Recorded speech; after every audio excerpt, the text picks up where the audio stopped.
ನಮಸ್ಕಾರ, ನ್ಯೂಸ್ ಗಮಕ್ಕೆ ಸ್ವಾಗತ. ಮೊದಲಿಗೆ ಹೆಡ್ಲೈನ್ಸ್. ಸಿದ್ದಾಪುರ ಸಮೀಪದ ಗುಹಿಯ ಗ್ರಾಮದಲ್ಲಿ ಬೀಡು ಬಿಟ್ಟಿದ್ದ ಕಾಡಾನೆಗಳು ಇದೀಗ ಶಾಲೆಗೆ ದಾಳಿ ಮಾಡಿ ಆವರಣದಲ್ಲಿದ್ದ ಗಿಡಮರಗಳನ್ನು ತುಳಿದು ನಾಶ ಮಾಡಿದೆ. ಕ್ಯಾರ್ಪೇಟೆ ತಾಲೂಕಿನ ಹೆತ್ತಗೋನಹಳ್ಳಿ ಹಾಲು ಉತ್ಪಾದಕರ ಮಹಿಳಾ ಸಹಕಾರ ಸಂಘದ 2024-25ನೇ ಸಾಲಿನ ಸರ್ವ ಸದಸ್ಯ ವಾರ್ಷಿಕ ಮಹಾಸಭೆ ನಡೆಯಿತು.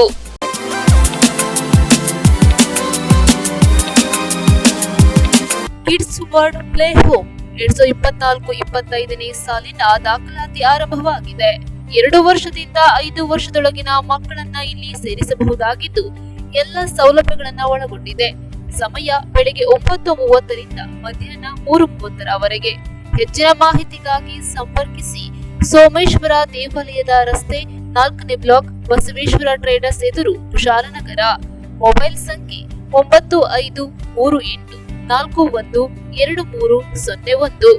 ಸಿದ್ದಾಪುರ ಸಮೀಪದ ಗುಹಿಯ ಗ್ರಾಮದಲ್ಲಿ ಬೀಡು ಬಿಟ್ಟಿದ್ದ ಕಾಡಾನೆಗಳು ಇದೀಗ ಶಾಲೆ ಮೇಲೆ ದಾಳಿ ಮಾಡಿ ಗಿಡಮರಗಳನ್ನ ನಾಶಪಡಿಸಿದೆ.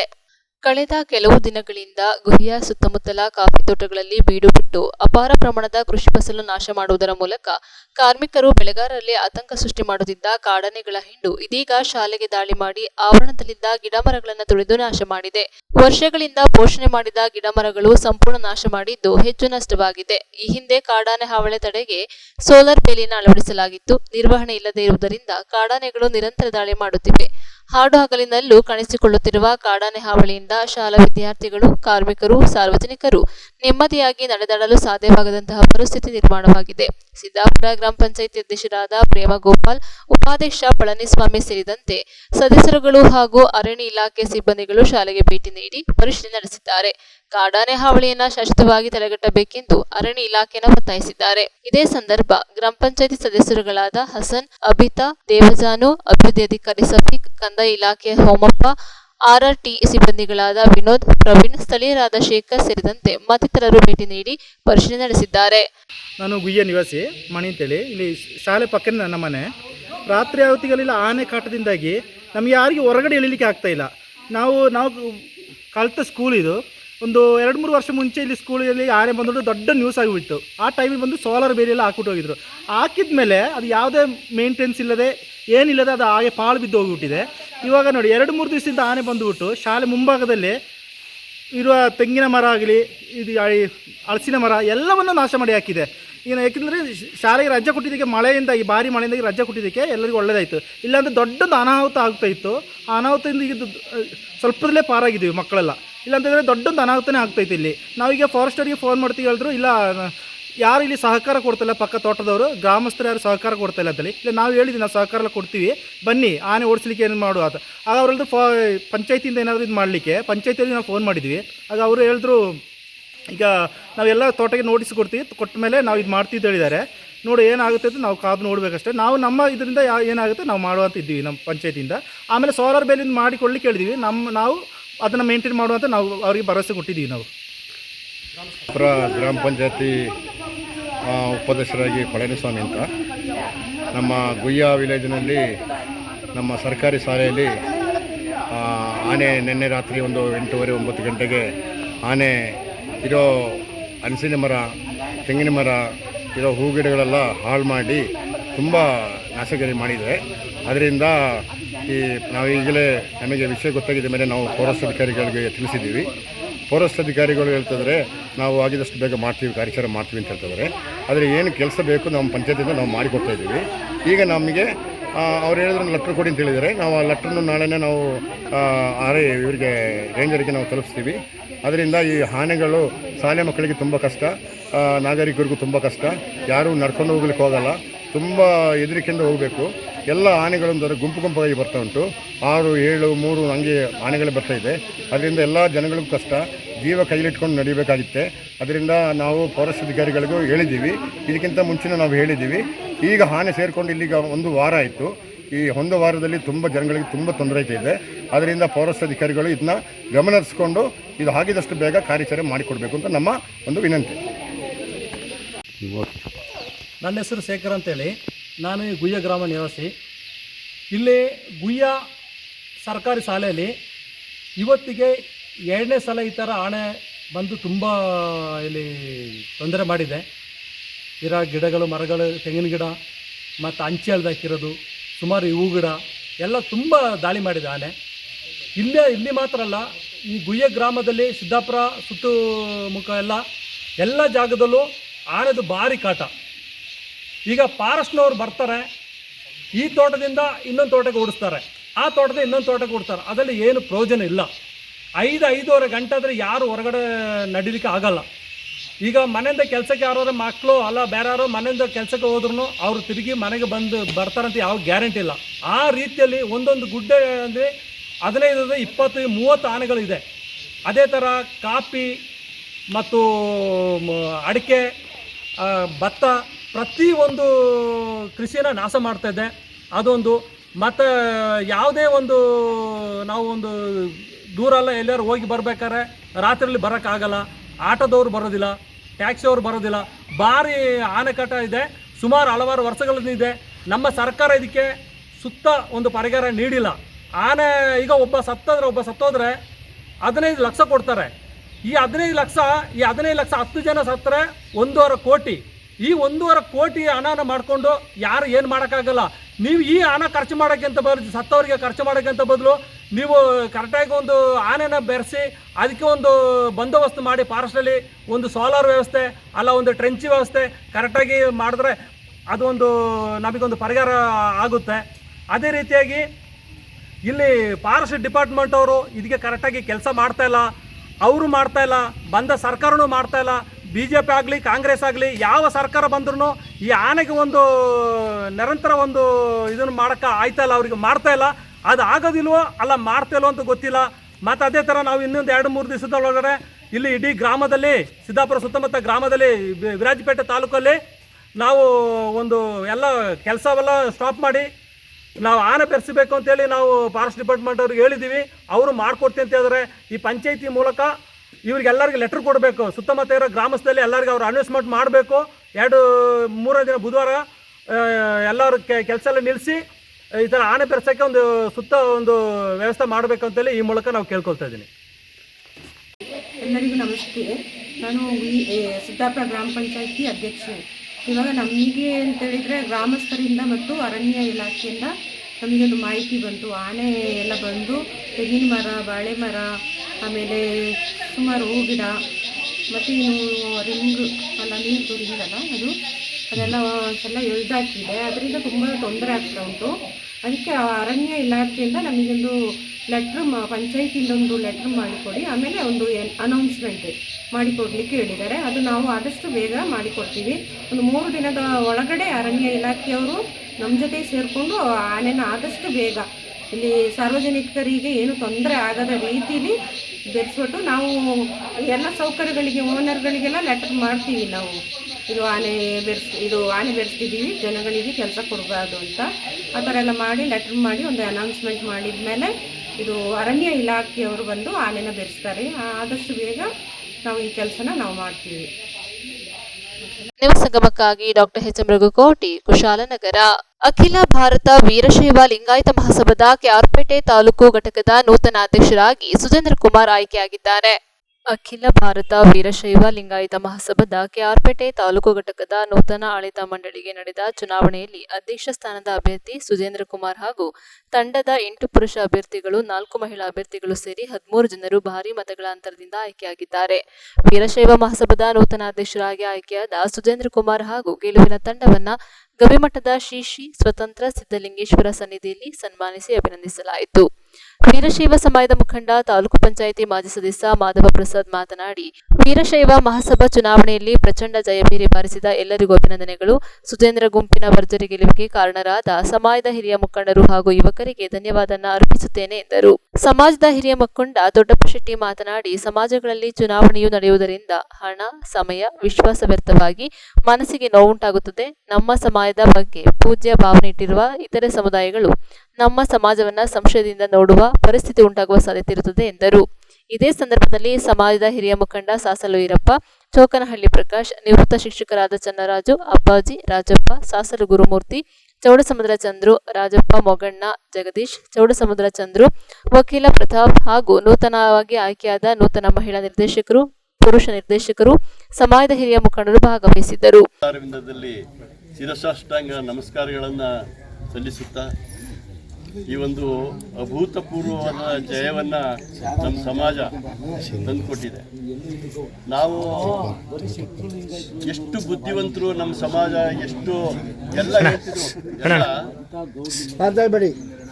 ಎಲ್ಲ ಜನ ಬಹಳವಾಗಿ ಹೇಳ್ತಿದ್ರು, ಈ ವೀರಶೈವ ಸಮಾಜ ಅತ್ಯಂತ ಉನ್ನತವಾದಂಥ ಸಮಾಜ, ಅವರಿಗೆ ತಮ್ಮದೇ ಆದಂತಹ ಗೌರವ ಇದೆ, ಮಾನ್ಯತೆ ಇದೆ ಅಂತಕ್ಕಂಥದ್ದನ್ನು ಎಲ್ಲ ರಾಜಕೀಯ ಪಕ್ಷಗಳ ನಾಯಕರು ಹೇಳ್ತಾ ಇದ್ರು. ಇವತ್ತು ಅದನ್ನು ಸಾಬೀತುಪಡಿಸಿದ್ದಾರೆ. ಇವತ್ತು ಅದನ್ನು ಸಾಬೀತುಪಡಿಸಿ ವೀರಶೈವ ಸಮಾಜ ಎಷ್ಟು ಬುದ್ಧಿವಂತಿಕೆ, ಯಾವುದೇ ಹಣಕ್ಕೆ ಆಗಲಿ, ಯಾವುದೇ ಬೇರೆದ ಕೃತ್ರಿಮತೆಗೆ ಆಗಲಿ ಒಳಗಾಗ್ದೇನೆ ಇವತ್ತು ಅಭೂತಪೂರ್ವವಾದ ಜಯವನ್ನು ನಮ್ಮ ಟೀಮ್ಗೆ ತಂದುಕೊಟ್ಟಿದೆ.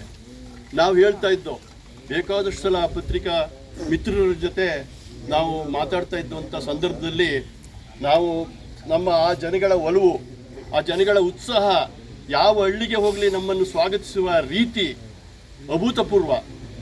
ಅವ್ರ ಮನೆಗಳಿಗೆ ಹೋದಂಥ ಸಂದರ್ಭದಲ್ಲಿ ಒಂದು ಸ್ವಲ್ಪ ಟೀ ತಗೊಳ್ಳಿ, ಬಿಸ್ಕೆಟ್ ತಗೊಳ್ಳಿ, ಬಾಳೆಹಣ್ಣು ತಗೊಳ್ಳಿ, ಅವ್ರು ಎಷ್ಟು ಪ್ರೀತಿ ವಿಶ್ವಾಸದಿಂದ ನಮ್ಮನ್ನು ಬರಮಾಡ್ಕೊಂಡಿದ್ದಾರೆ ಅಂದರೆ ಅದನ್ನು ಹೇಳಕ್ಕೆ ತೀರ್ದು.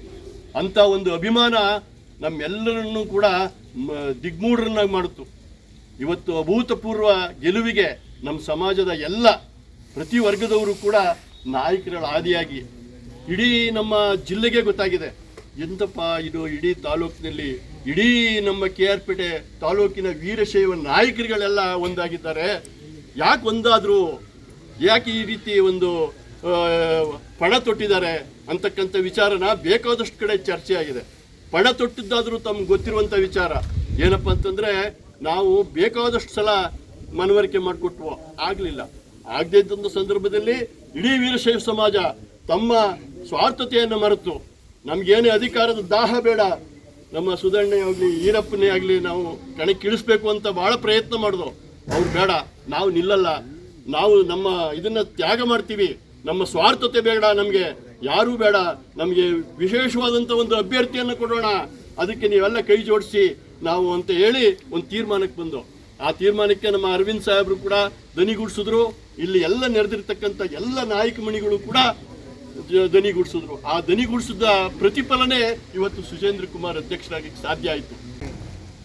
ವೀರಶೈವ ಬಾಂಧವರಲ್ಲಿ ನನ್ನ ನಮಸ್ಕಾರಗಳನ್ನ ಮಾಡ್ತಾ, ಈ ದಿನ ಸ್ವತಂತ್ರ ಸಿದ್ಧಲಿಂಗೇಶ್ವರ ಸ್ವಾಮಿಯ ಸನ್ನಿಧಿಯಲ್ಲಿ ಅವರ ಪಾದಾರವಿಂದಗಳಿಗೆ ನಮಸ್ಕರಿಸುತ್ತಾ, ಹಾಗೆ ಎಲ್ಲ ನನ್ನ ಹಿರಿಯ ವೀರಶೈವ ಮುಖಂಡರುಗಳು ಅವರ ಪಾದಾರವಿಂದಗಳಿಗೆ ನಮಸ್ಕಾರವನ್ನು ಮಾಡ್ತಾ, ಹಾಗೆ ನನ್ನ ಜೊತೆಯಲ್ಲಿ ಇರ್ತಕ್ಕಂತಹ ನನ್ನ ಎಲ್ಲ ತಂಡದವರು, ನಿರ್ದೇಶಕ ತಂಡದವರು, ಮಹಿಳಾ ತಂಡದವರು ಮತ್ತು ಪುರುಷ ತಂಡದವರು, ಹಾಗೆ ನನ್ನ ಎಲ್ಲ ಮತ ಬಾಂಧವರುಗಳು ನನ್ನ ಮತವನ್ನು ಹಾಕಿ ಈ ಒಂದು ಚುನಾವಣೆಯಲ್ಲಿ ನನ್ನನ್ನು ಗೆಲುವಿಗೆ ಕಾರಣವನ್ನು ಮಾಡಿರ್ತಕ್ಕಂಥ ಎಲ್ಲ ನನ್ನ ಮತ ಬಾಂಧವರಿಗೆ ನನ್ನ ಅನಂತ ಧನ್ಯವಾದಗಳನ್ನ ಅರ್ಪಿಸುತ್ತಾ, ಇವತ್ತು ನನ್ನ ಈ ಗೆಲುವು ಇದು ನನ್ನ ಗೆಲುವಲ್ಲ ಅಂತ ನಾನು ಹೇಳಲಿಕ್ಕೆ ಇಷ್ಟಪಡ್ತೇನೆ.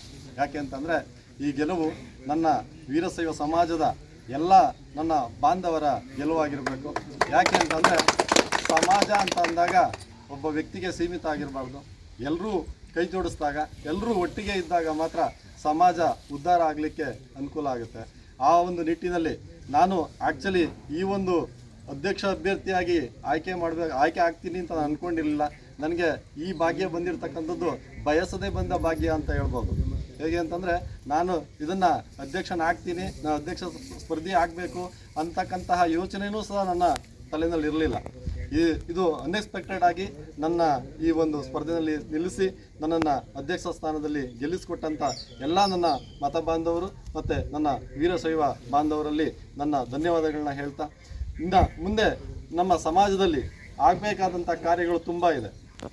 ಏನಂದ್ರೆ ತುಂಬ ಈಗ ಬಸವ ಭವನ ಆಗ್ಬೋದು, ಇಲ್ಲ ನಮ್ಮ ಇರ್ತಕ್ಕಂಥ ವಿದ್ಯಾರ್ಥಿ ನಿಲಯಗಳಾಗ್ಬೋದು, ಹಾಗೆ ನಮ್ಮ ಸಮಾಜದಲ್ಲಿ ಇರ್ತಕ್ಕಂಥ ನಿವೇಶನಗಳಾಗ್ಬೋದು, ಬಡವರ ಕಷ್ಟ ಕಾರ್ಪಣ್ಯಗಳಿಗೆ ನಾವು ಎಲ್ಲರೂ ಸಹ ಒಟ್ಟಾಗಿ ಸೇರಿ ಅವರ ಕಷ್ಟಗಳಿಗೆ ನಾವು ಸ್ಪಂದಿಸ್ತಾ ಎಲ್ಲ ಒಬ್ಬರಿಂದ ಆಗಲ್ಲ, ಎಲ್ಲ ನನ್ನ ಸಮಾಜ ಬಾಂಧವರು ಸಹ ಅದಕ್ಕೆ ಸಹಕರಿಸಬೇಕು. ಇನ್ನೂ ಹಲವಾರು ನಮ್ಮ ವೀರಶೈವ ಬಾಂಧವ ಮಕ್ಕಳುಗಳು, ವಿದ್ಯಾರ್ಥಿಗಳು, ಅತಿ ಹೆಚ್ಚು ಪ್ರತಿಭಾ ವಿದ್ಯಾರ್ಥಿಗಳಿಗೆ ನಾವು ಹೆಚ್ಚು ಅಂಕಗಳನ್ನ ಪಡೆದಂಥವ್ರಿಗೆ ಅವರಿಗೆ ಪ್ರತಿಭಾ ಪುರಸ್ಕಾರವನ್ನು ಮಾಡ್ತಕ್ಕಂಥ ಕೆಲಸಗಳಾಗ್ಬೋದು. ಇನ್ನು ಹಲವಾರು ಬಸವ ಜಯಂತಿಯ ಕಾರ್ಯಗಳನ್ನ ಹಮ್ಮಿಕೊಳ್ತಕ್ಕಂಥದ್ದು, ಹಾಗೆ ಶ್ರೀ ಶ್ರೀ ಶಿವಕುಮಾರ ಸ್ವಾಮೀಜಿಗಳ ಜನ್ಮದಿನಾಚರಣೆಯನ್ನು ಆಚರಣೆ ಮಾಡ್ತಕ್ಕಂಥದ್ದು, ಇನ್ನು ಹಲವಾರು ಕಾರ್ಯಕ್ರಮಗಳನ್ನ ಹಮ್ಮಿಕೊಳ್ಳೋದ್ರ ಮುಖಾಂತರ ಎಲ್ಲ ನನ್ನ ವೀರಶೈವ ಸಮಾಜವನ್ನು ಒಗ್ಗೂಡಿಸ್ಕೊಂಡು ನನ್ನ ಹಿರಿಯರ ಸಲಹೆಗಳನ್ನ ಪಡ್ಕೊಂಡು ಅವ್ರ ಮುಖಾಂತರ ನನ್ನ ಸಮಾಜದ ಏಳಿಗೆಗೆ ನನ್ನ ಕೈಲಾದಷ್ಟು ಶ್ರಮಪಟ್ಟು ನಾನು ದುಡಿಲಿಕ್ಕೆ ಪ್ರಯತ್ನ ಪಡ್ತೀನಿ. ಇದಕ್ಕೆ ನನ್ನ ಎಲ್ಲ ವೀರಶೈವ ಸಮಾಜದವರು ಸಹ ನನಗೆ ಸಪೋರ್ಟಿವ್ ಆಗಿರಬೇಕು, ನನಗೆ ಬೆಂಬಲವಾಗಿ ನಿಲ್ಲಬೇಕು ಅಂತ ಕೇಳ್ಕೊಳ್ತಾ, ಹಾಗೆ ನನ್ನ ಪ್ರತಿಸ್ಪರ್ಧಿಯಾಗಿದ್ದಂತಹ ಧನಂಜಯ್ ಕುಮಾರ್ ಅವರಲ್ಲಿ ನಾನು ಒಂದು ಮನವಿಯನ್ನು ಮಾಡ್ಕೊಳ್ತೇನೆ. ಈಗ ಸ್ಪರ್ಧೆ ಅಂತಕ್ಕಂಥದ್ದು ಸೋಲು ಗೆಲುವು ಅದು ಸಾಮಾನ್ಯ, ಅದು ಯಾರಿಂದಲೂ ಅದು ಮೇಲೆ ನಿಶ್ಚಿತವಾಗಿರುತ್ತೆ. ಅದನ್ನು ಮನಸ್ಸಿಗಿಟ್ಟುಕೊಳ್ಳದೆ ನನ್ನ ಎಲ್ಲ ವೀರಶೈವ ಬಾಂಧವರ ಜೊತೆ ನೀವು ಸಹ ನನ್ನ ಜೊತೆಯಲ್ಲಿ ಸೇರಿಕೊಂಡು ನಿಮ್ಮ ಸಲಹೆಗಳನ್ನ ನಮಗೆ ಕೊಟ್ಕೊಂಡು ನಮ್ಮ ಜೊತೆಯಲ್ಲಿ ಒಟ್ಟಿಗೆ ನಾವೆಲ್ಲರೂ ಸಹ ನಮ್ಮ ಸಮಾಜವನ್ನು ಉತ್ತಮ ರೀತಿಯಲ್ಲಿ ಬೆಳೆಸ್ಕೊಂಡು ಹೋಗ್ಲಿಕ್ಕೆ ಅನುವು ಮಾಡಿಕೊಡ್ಬೇಕು ಅಂತ ಹೇಳಿ ನಿಮ್ಮೆಲ್ರಿಗೂ ನನ್ನ ನಮಸ್ಕಾರಗಳನ್ನ ಮಾಡ್ತಾ ನನ್ನ ವಂದನೆಗಳನ್ನ ತೋರಿಸ್ತೀನಿ. ನಮ್ಮ ಈ ಗೆಲುವಿಗೆ ಪ್ರಮುಖವಾಗಿ ಸ್ವತಂತ್ರ ಸಿದ್ಧಲಿಂಗೇಶ್ವರ ಸ್ವಾಮಿಗಳ ಆಶೀರ್ವಾದ ಇದೆ. ಹಾಗೆ ಪ್ರತ್ಯಕ್ಷವಾಗಿ ಪರೋಕ್ಷವಾಗಿ ನನ್ನ ವೀರಶೈವ ಸಮಾಜದ ಜೊತೆಗೆ ಬೇರೆ ಕುಲ ಬಾಂಧವರು, ಬೇರೆ ಸಮಾಜದವರು ಸಹ ನನಗೆ ಪ್ರತ್ಯಕ್ಷವಾಗಿ ಮತ್ತೆ ಪರೋಕ್ಷವಾಗಿ ಸಹಾಯವನ್ನ ಮಾಡಿದ್ದಾರೆ. ಅವರ ಆಶೀರ್ವಾದನೂ ಇದನ್ನ ಗೆಲುವನ್ನ ಅವರೂ ಸಹ ಬಯಸಿರ್ತಾರೆ. ಹಾಗಾಗಿ ಎಲ್ಲರಿಗೂ ನನ್ನ ಧನ್ಯವಾದಗಳನ್ನ ತಿಳಿಸ್ತೇನೆ. ಪಾದಾರಗಳಿಗೆ ನಮಸ್ಕರಿಸುತ್ತಾ ಶ್ರೀ ಆನ್ಗಲ್ ಶಿವಕುಮಾರ ಸ್ವಾಮೀಜಿ ವೀರಶೈವ ಲಿಂಗಾಯತ ಮಹಾಸಭಾನ ಸ್ಥಾಪನೆ ಮಾಡಿದಂಥ ಆನ್ಗಲ್ ಶಿವಕುಮಾರ ಸ್ವಾಮಿಗಳ ಪಾದಗಳಿಗೆ ನಮಸ್ಕರಿಸಿ, ಏನು ನಮ್ಮ ತಾಲೂಕಿನಲ್ಲಿ ವೀರಶೈವ ಸಮಾಜದ ಏನು ತಾಲೂಕು ಘಟಕದ ಎಲೆಕ್ಷನ್ ನಡೆದು ಏನು ಈಗ ನಮ್ಮ ಸುರೇಂದ್ರ ಕುಮಾರ್ ಅವರು ಅಧ್ಯಕ್ಷರಾಗಿ ಆಯ್ಕೆಯಾಗಿದ್ದಾರೆ. ಅದೇ ರೀತಿ ಮಹಿಳೆಯರು, ಪುರುಷರು ಮತ್ತು ಪರವಾಗೊಂಡಂಥ ಪುರುಷರಾಗಲಿ ಮಹಿಳೆಯರಾಗಲಿ ದಯವಿಟ್ಟು ಯಾವುದೇ ಥರವಾದ ಸಂಕೋಚ ಇಲ್ಲದೆ ನಮ್ಮ ಟೀಮ್ ಇದೆ ಆ ಟೀಮ್ ಜೊತೆ ಎಲ್ಲರೂ ಸಹಕರಿಸಿ ಒಗ್ಗಟ್ಟಿಂದ ಹೋಗೋಣ. ಏನು ಹಿಂದೆ ಇರ್ತಕ್ಕಂಥ ಸನ್ಮಾನ್ಯ ಶ್ರೀ ಧನಂಜಯ ಕುಮಾರ್ ಅವರು ಹೇಳಿರ್ತಕ್ಕಂಥ ಮಾತುಗಳು ಇವತ್ತು ಅವರಿಗೆ ನೆನಪಾಗಬೇಕು. ಇದೇನಾರ ನಮ್ಮ ಸಮಾಜ ಉಳಿಬೇಕು ಅನ್ನೋದಾದರೆ ಈ ನಮ್ಮ ವೀರಶೈವ ಲಿಂಗಾಯತ ಸಮಾಜದ ಮತದಾರ ಪ್ರಭುಗಳು ಏನು ನಿರ್ಣಯ ಮಾಡಿದ್ದಾರೆ ಅನ್ನೋದನ್ನು ಆ ಸ್ವತಂತ್ರ ಸಿದ್ಧಲಿಂಗೇಶ್ವರರಿಗೆ ಗೊತ್ತಿರ್ತಕ್ಕಂಥ ವಿಷಯ. ದಯವಿಟ್ಟು ಯಾರೂ ಮನಸೋತಗರನ್ನೇ ಮತ್ತು ಏನು ನಮ್ಮ ಸನ್ಮಾನ್ಯ ಶ್ರೀ ಅಮ್ಮಯ್ಯಮ್ಮ ಸಿದ್ಧಲಿಂಗ ದೇವರು ಕೊಟ್ಟಿರ್ತಕ್ಕಂಥ ಆಸ್ತಿ ದುಡಿಬೇಕಾದ್ರೆ ಇದೊಂದು ನಿರ್ಣಯ ಆಗಿದೆ. ದಯವಿಟ್ಟು ಎಲ್ರಿಗೂ ಒಳ್ಳೆಯದಾಗಿದೆ. ನ್ಯೂಸ್ ಸಂಗಮಕ್ಕಾಗಿ ಡಾಕ್ಟರ್ ಕೆಆರ್ ನೀಲಕಂಠ, ಕೆಆರ್ಪೇಟೆ. ಕೊಡಗಿನ ಕಾಫಿ ಬೆಳೆಗಾರರು ವರ್ಷವಿಡೀ ಜತನದಿಂದ ಕಾಪಾಡಿಕೊಂಡು ಬಂದಿದ್ದ ಕಾಫಿ ಫಸಲು ಧಾರಾಕಾರ ಮಳೆಗೆ ಧಾರಾಶಾಹಿಯಾಗಿರುವ ಘಟನೆ ನಡೆದಿದೆ. ಕೊಡಗಿನ ಕಾಫಿ ಬೆಳೆಗಾರರು ವರ್ಷವಿಡೀ ಜತನದಿಂದ ಕಾಪಾಡಿಕೊಂಡು ಬಂದಿದ್ದ ಕಾಫಿ ಫಸಲು ಧಾರಾಕಾರ ಮಳೆಗೆ ಧಾರಾಶಾಹಿಯಾಗುತ್ತಿದ್ದು ಬೆಳೆಗಾರರು ಕಂಗಾಲಾಗಿದ್ದಾರೆ. ಕೊಡಗು ಜಿಲ್ಲೆಯ ಎಲ್ಲೆಡೆ ಕಳೆದ ಕೆಲವು ದಿನಗಳಿಂದ ಧಾರಾಕಾರವಾಗಿ ಮಳೆ ಸುರಿದಿದ್ದು, ಮಳೆಯಿಂದಾಗಿ ಕಾಫಿ ತೋಟಗಳಲ್ಲಿ ಕಾಫಿ ಮಿಡಿಗಳು ಉದುರುವಿಕೆಯ ಪ್ರಮಾಣ ಹೆಚ್ಚಾಗಿದೆ. ಕೆಲವು ಗಿಡಗಳಲ್ಲಿ ಕಾಫಿಯ ಫಸಲು ಬಹುತೇಕ ಧಾರಾಶಾಹಿಯಾಗಿದೆ. ಕೊಳೆ ರೋಗದಿಂದ ಕಾಫಿಯ ಗಿಡಗಳ ರೆಂಬೆಗಳಲ್ಲಿನ ಫಸಲು ಕಪ್ಪಾಗಿ ಕಾಫಿಯ ಮಿಡಿಗಳನ್ನ ಇನ್ನಷ್ಟು ಉದುರಿ ಇತರ ಗಿಡಗಳಿಗೂ ಪಸರಿಸುವ ಆತಂಕ ರೈತರಲ್ಲಿ ಮನೆ ಮಾಡಿದೆ. ಮತ್ತಷ್ಟು ಮಳೆ ಸುರಿದರೆ ಬಹುತೇಕ ಫಸಲು ಉದುರಿ ಹೋಗುವ ಸಾಧ್ಯತೆ ಇದ್ದು, ಕೈಗೆ ಬಂದ ತುತ್ತು ಬಾಯಿಗೆ ಬರದ ಸ್ಥಿತಿ ನಿರ್ಮಾಣವಾಗುವ ಸಾಧ್ಯತೆಗಳು ಕಂಡುಬರುತ್ತಿದೆ. ನಾಪೋಕ್ಲುವಿನಲ್ಲಿ ಕಳೆದ ವರ್ಷಕ್ಕೆ ಹೋಲಿಸಿದರೆ ಇದೇ ಅವಧಿಗೆ 40 ಇಂಚು ಮಳೆಯಾಗಿತ್ತು. ಈ ವರ್ಷದ ಇದುವರೆಗಿನ ಮಳೆಯ ಪ್ರಮಾಣ ಸುಮಾರು 83 ಇಂಚು ದಾಖಲಾಗಿದೆ. ಕಳೆದ ವರ್ಷಕ್ಕಿಂತ 2 ಪಟ್ಟು ಮಳೆಯಾಗಿರುವುದು ಕಾಫಿ ಉದುರುವುದು ಅಧಿಕವಾಗಲು ಕಾರಣ ಎನ್ನುತ್ತಾರೆ ಬೆಳೆಗಾರರು. ಮಳೆ ಹಾಗೂ ಕಾರ್ಮಿಕರ ಕೊರತೆಯಿಂದಾಗಿ ಕಾಫಿ ಉದುರುವುದು ತಡೆಗಟ್ಟಲು ಪರಿಹಾರ ಕ್ರಮಗಳನ್ನ ಕೈಗೊಳ್ಳಲು ಬೆಳೆಗಾರರಿಗೆ ಸಾಧ್ಯವಾಗಿಲ್ಲ. ಮುಂದಿನ 2 ತಿಂಗಳು ಇನ್ನೂ ಬಿರುಸಿನ ಮಳೆಯಾಗುವ ಸಾಧ್ಯತೆಗಳಿದ್ದು, ಕಾಫಿ ಫಸಲು ಉದುರಿ ಬೆಳೆಗಾರರಿಗೆ ಹೆಚ್ಚಿನ ನಷ್ಟ ಸಂಭವಿಸಲಿದೆ ಎನ್ನಲಾಗಿದೆ. ಈ ಬಾರಿ ಹೂಮಳೆಗೆ ಬೇಕಾದ ಮಳೆ ಪ್ರಾರಂಭದಲ್ಲಿ ಸಿಕ್ಕಿಲ್ಲ ಮತ್ತು ಅಧಿಕ ಉಷ್ಣಾಂಶದಿಂದಾಗಿ ಕಾಫಿಯ ಉದುರುವಿಕೆ ಸಂಭವಿಸಿರಬಹುದು ಎನ್ನುತ್ತಾರೆ ಬೆಳೆಗಾರರು. ನಾಪೋಕ್ಲು, ನೆಲಜಿ, ಬಲ್ಲಮಾವಟಿ, ಕಕ್ಕಬ್ಬೆ, ನಾಲಡಿ, ಯುವಕಪಾಡಿ ಭಾಗಗಳಲ್ಲಿ ಕಳೆದ ಕೆಲವು ದಿನಗಳಿಂದ ಹೆಚ್ಚಿನ ಮಳೆಯಾಗಿದ್ದು, ಕಾಫಿ ತೋಟಗಳಲ್ಲಿ ಗಿಡಗಳಲ್ಲಿ ಫಸಲು ಉದುರುತ್ತಿದೆ. ಜೊತೆಗೆ ಇದೀಗ ಕಾಫಿ ಗಿಡಗಳಿಗೆ ಕೊಳೆ ರೋಗ ತಗುಲಿದ್ದು, ಅಪಾರ ಪ್ರಮಾಣದಲ್ಲಿ ಫಸಲು ಗಿಡಗಳಲ್ಲಿ ಕಪ್ಪಾಗಿ ಧಾರಾಶಾಹಿಯಾಗಿ ನಷ್ಟ ಸಂಭವಿಸುತ್ತಿದೆ. ನಾನು ಮನೋಟಿಗ ಜಗದೀಶ್ ಅಂತ ಬಲ್ಲಮೋಟಿ ಗ್ರಾಮದ ನೆಲಜಿ ನಿವಾಸಿಯಾಗಿದ್ದೇನೆ. ನಮ್ಮ ತೋಟದಲ್ಲಿ ಇತ್ತೀಚೆಗೆ ಒಂದು 10 ದಿವಸದಿಂದ ಜೋರು ಮಳೆ ಆಗಿರುವ ಕಾರಣ ನಮ್ಮ ತೋಟದಲ್ಲಿ ಹೀಗೆ ಕಾಫಿ ಗಿಡದಲ್ಲೇ ಕೊಳೆತು ತುಂಬ ನಷ್ಟವಾಗಿದೆ. ಈ ಪ್ರತಿಯೊಂದು ಗಿಡದಲ್ಲಿ ಕಾಫಿ ಉದುರಿ ಅಪಾರ ನಷ್ಟವಾಗಿದೆ. ಇದಕ್ಕೆ ಸರ್ಕಾರದಿಂದ ಪರಿಶೀಲನೆ ಮಾಡಿ ಪರಿಹಾರ, ಇಡೀ ಕೊಡಗಿನ ಜನರಿಗೆ ಪರಿಹಾರ ಸಿಗುವಂತಾಗಲಿ ಅಂತ ನಾನು ಈ ಮಾಧ್ಯಮಗಳ ಮುಖಾಂತರ ಕೇಳಿಕೊಳ್ಳುತ್ತೇನೆ. ನಾನು ನಾಪಕಲ್ ಹೋಬಳಿ ಕೋಕೆರೆ ಗ್ರಾಮದ ಚಾನಂಡ ಗಿರೀಶ್ ಪುಣಸ. ನಮ್ಮಲ್ಲಿ ಈ ವರ್ಷ ಏಪ್ರಿಲಿಂದ ಮಳೆ ಪ್ರಾರಂಭವಾಗಿ ಇಷ್ಟರವರೆಗೆ ಕಳೆದ ವರ್ಷಕ್ಕಿಂತ ಡಬಲ್, ಕಳೆದ ವರ್ಷ ಈ ವರ್ಷದವರೆಗೆ ಈ ಟೈಮಿನವರೆಗೆ 40 ಇಂಚು ಮಳೆ ಆಗಿದೆ. ಈಗ 80 ಇಂಚಿನಷ್ಟು ಮಳೆ ಆಗಿರ್ತದೆ. ನಾವು ಮಾರ್ಚ್ ಎಂಡಿನೊಳಗಡೆ ಸ್ಪ್ರಿಂಕ್ಲರ್ ಮಾಡಿ ಕಾಫಿಯ ಹೂಗಳೆಲ್ಲ ಭಾಳ ಚೆನ್ನಾಗಿ ಬಂದಿರ್ತದೆ. ಆದರೆ ಈ ಮಳೆಯಿಂದಾಗಿ ಫುಲ್ ಡ್ರಾಪಿಂಗ್ಸ್, ಕಾಫಿ ಅಂತೇಳಿ ಗಿಡದಲ್ಲಿ ಕಾಣೋದಕ್ಕಿಂತ ಜಾಸ್ತಿ ನೆಲದಲ್ಲಿ ಇದೆ. ಅದರಲ್ಲದೆ ಕೊಳೆ ರೋಗ ಸಹ ತುಂಬ ಇದೆ. ಕೊಳೆ ರೋಗವು ಒಂದು ಮರದಿಂದ ಮರಕ್ಕೆ ಫಾರ್ವರ್ಡ್ ಆಗ್ತಾ ಇದೆ, ಜಾಸ್ತಿ ಆಗ್ತಾ ಇದೆ. ಅದಕ್ಕಾಗಿ ದಯವಿಟ್ಟು ಸರ್ಕಾರದವರು, ಕಾಫಿ ಬೋರ್ಡಿನವರು ಇದರ ಬಗ್ಗೆ ಗಮನ ಹರಿಸಿ ಅದರ ಬಗ್ಗೆ ಪರಿಶೀಲಿಸಿ ಏನಾದರೂ ಒಂದು ಪರಿಹಾರ ಕೊಡಬೇಕಾಗಿ ತಮ್ಮಲ್ಲಿ ಕಳಕಳಿಯ ಮನವಿ. ನಾನು ಕೋಕೆರೆ ಗ್ರಾಮದವನು. ಮೊನ್ನೆ 10 ದಿವಸದಿಂದ ಹೊಡೆದ ಮಳೆಯಿಂದ ನಮ್ಮ ತೋಟದಲ್ಲಿ ಭಾಳ ಕಾಫಿ ಲಾಸ್ ಆಗಿದೆ. ಎಲ್ಲ ಗಿಡದಲ್ಲಿಯೂ ಕಾಫಿ ಬೀಳ್ತಾ ಉಂಟು. ಈಗ ಏನಾದರೂ ಪರಿಹಾರ ಕಾಫಿ ಮನೆಗಳಿಂದ ದೊರೆಯಬೇಕಂತೇಳಿ ಕೇಳಿಬಿಟ್ಟು 5 ದಿವಸದಿಂದ ಬಿದ್ದಿದ್ದು.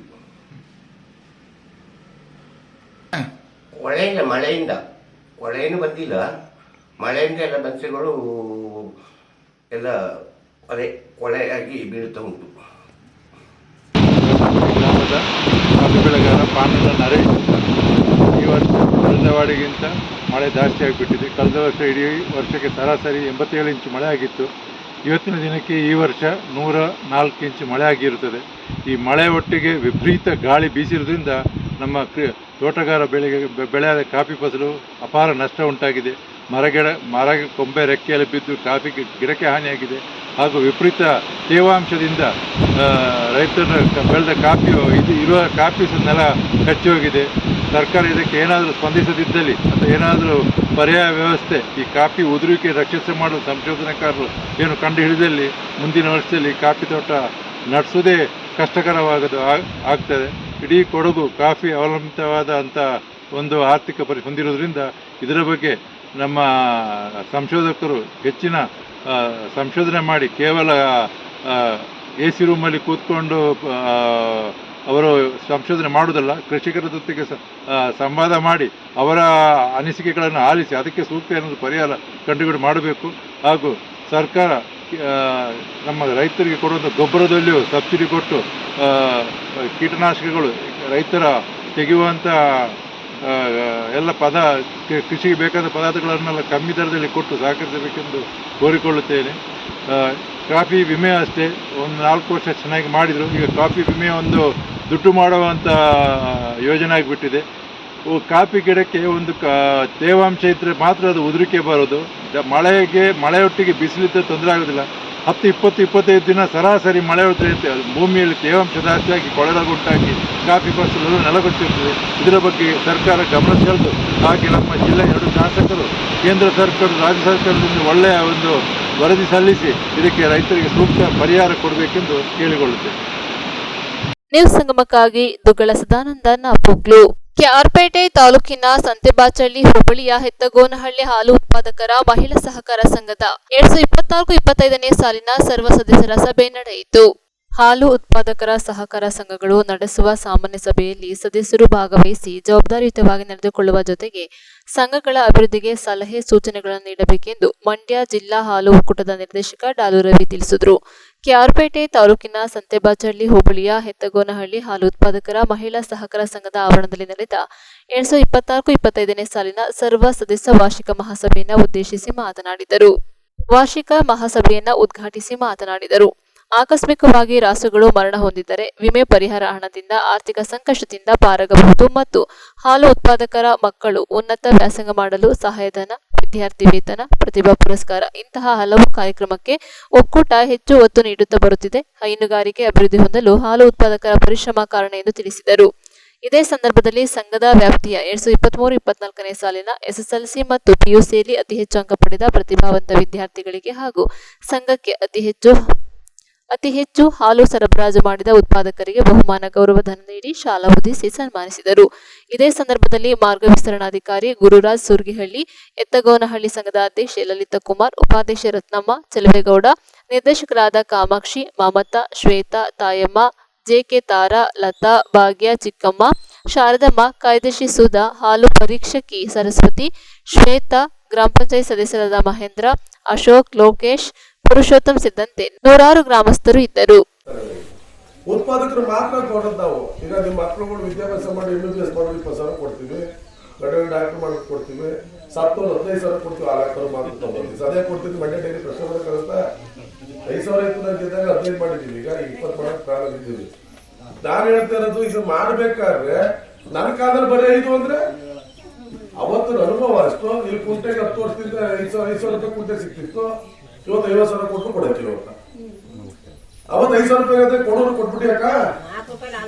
ನನ್ನ ಪ್ರಶ್ನೆ ಹೇಳ್ತಾ ಇರೋದು ಅದನ್ನೇ. 10 ರೂಪಾಯಿ ಸೇರ್ ಕಟ್ಟಿಸ್ಕೊಂಡಿದ್ರಿ ಹಿಂದೆಲ್ಲ ನಮ್ಮ ಕ್ಲಾಸಲ್ಲಿ 10 ರೂಪಾಯಿ ಸೇರ್ ಇರುವಾಗ ಈಗ 100 ರೂಪಾಯಿ ಸೇರ್ ಮಾಡಿದ್ರೆ ಈಗ ಕೊಟ್ಟು ಮುಂದೆ ಇಡೀ ದೇಶಕ್ಕೆ ಒಂದು ವ್ಯವಸ್ಥೆ ಮಾಡ್ತಾವ್ರೆ. 1,100 ರೂಪಾಯಿ ಸೇರಿದ್ರೆ ಮಾತ್ರ ಅಂತ. ಅವತ್ತು ಎಷ್ಟೋ ಜನ ಕಟ್ಟಿದ್ರೆ ಅವ್ರಿಗೆಲ್ಲ ವಾಪಸ್ ಕೊಟ್ಬಿಡ್ತೀವಿ. 1,100 ರೂಪಾಯಿ ಸೇರು ಕಂಪಲ್ಸರಿ ಮಾಡ್ತಾವ್ರೆ ಇಡೀ ದೇಶಕ್ಕೆ. ಒಂದೇ ಕಾನೂನು ಒಂದೇ ಸಹಕಾರ ತತ್ವ ಅಂತ.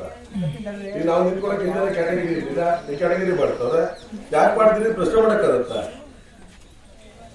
ಅವತ್ತು ನಾನು ವ್ಯವಸ್ಥೆ ಆಗಿತ್ತು ಹೇಳುತ್ತಲ್ಲ. ಈ 1,000-2,000 ರೂಪಾಯಿ ಕೋಟೆ ಬಂದ್ರೆ ಯಾರಿಗೂ ಜಮೀನಿಲ್ಲ ಹಿಂದೆ ಒಂದ ಕೊಡ್ತಾರ ಕೊಡೋದಿಲ್ಲ. ಇವತ್ತು ರೇಟ್ ಕೊಡು ಹೋಗ್ತಾರೆ. ಅವತ್ತು ಪರಿಸ್ಥಿತಿ ಮಾತ್ರ ಮಾತಾಡೋದು. ಇವತ್ತು ಹೊಸ ಯೋಜನೆಗಳು ಬಂದಾಗ ತಗೋಬೇಕು. ಬೇಡ ಅಂದ್ರೆ ನಿಮ್ಗೆ ಬರ್ಕೊಟ್ರೆ ನಮ್ಮ ಮಕ್ಕಳು ವಾಪಸ್ ಕೊಡ್ತಿದ್ರೆ ನಿಮ್ಗೆ 100 ರೂಪಾಯಿ ಬಡ್ಡಿ ಗಿಡ್ಡಿ ಸೇರಿದ್ರೆ ಎಷ್ಟು ಬಂದ್ರೆ ಡಿವೈಡೆಡ್ ನೋಡಿ ಕೊಡಿಸ್ತೀನಿ, ಇಲ್ಲೇ ಚೆಕ್ ಕೊಡಿಸ್ತೀನಿ. ಬರೀ ಕ್ಯಾಶ್ ಬೇಡ, ಚೆಕ್ ಕೊಡಿಸ್ತೀನಿ. ಬ್ಯಾಂಕ್ಗೆ ಹಾಕೊಂಡು ತಗೊಂಡು ಮಡಿಕೋ ಪಾಪ ಮಾಡ್ಕೊಂಡು ಇಲ್ಲಲ್ಲ. ಅವರು ಸೆಕ್ರೆಟರಿ ಅಶೋಕ್ ಇಲ್ಲಿ ಸೆಕ್ರೆಟರಿ ಕೆಲಸ ಮಾಡ್ತಿರೋದು. ಅವಳು ವ್ಯವಸ್ಥೆ ಜೊತೆನೆ ಮಾಡ್ಬೇಕು. ಇದು ದುಡ್ಡಲ್ಲೇ ಅಕೌಂಟಲ್ಲಿ ಎಷ್ಟದಪ್ಪ? 13 ಲಕ್ಷ. ಒಕ್ಕೂಟದಿಂದ 1 ಮಿಲಿಯನ್ ಎಷ್ಟು ಬರ್ತದೆ ಅಂದಾಜು? 7 ಲಕ್ಷ. 20 ಲಕ್ಷದಿಂದ ದುಡ್ಡು ಆಯ್ತು. ಅವ್ರಿಗೆ ಅರ್ಜೆಂಟ್ 10 ಲಕ್ಷ ತಗೊಳಕಾಯ್ತದ? ಇಲ್ಲ ಅಧ್ಯಕ್ಷ ತಗೊಳಕಾಯ್ತದ? ತಗೊಂಡು ಹೇಳೋಣ ತಗೋತೀರ? ಆಯ್ತದ ಹೇಳಿ. ಯಾವ ಕಾರಣಕ್ಕೂ ಆಗೋದಿಲ್ಲ. ನ್ಯೂಸ್ ಸಂಗಮಕ್ಕಾಗಿ ಡಾಕ್ಟರ್ ಕೆಆರ್ ನೀಲಕಂಠ, ಕೆಆರ್ಪೇಟೆ. ಕೊನೆಯಲ್ಲಿ ಮತ್ತೊಮ್ಮೆ ಹೆಡ್ಲೈನ್ಸ್. ಸಿದ್ದಾಪುರ ಸಮೀಪದ ಗುಹಿಯ ಗ್ರಾಮದಲ್ಲಿ ಬೀಡು ಬಿಟ್ಟಿದ್ದ ಕಾಡಾನೆಗಳು ಇದೀಗ ಶಾಲೆಗೆ ದಾಳಿ ಮಾಡಿ ಆವರಣದಲ್ಲಿದ್ದ ಗಿಡಮರಗಳನ್ನು ತುಳಿದು ನಾಶ ಮಾಡಿದೆ. ಕೆಆರ್ಪೇಟೆ ತಾಲೂಕಿನ ಹೆತ್ತಗೋನಹಳ್ಳಿ ಹಾಲು ಉತ್ಪಾದಕರ ಮಹಿಳಾ ಸಹಕಾರ ಸಂಘದ 2024-25ನೇ ಸಾಲಿನ ಸರ್ವ ಸದಸ್ಯ ವಾರ್ಷಿಕ ಮಹಾಸಭೆ ನಡೆಯಿತು.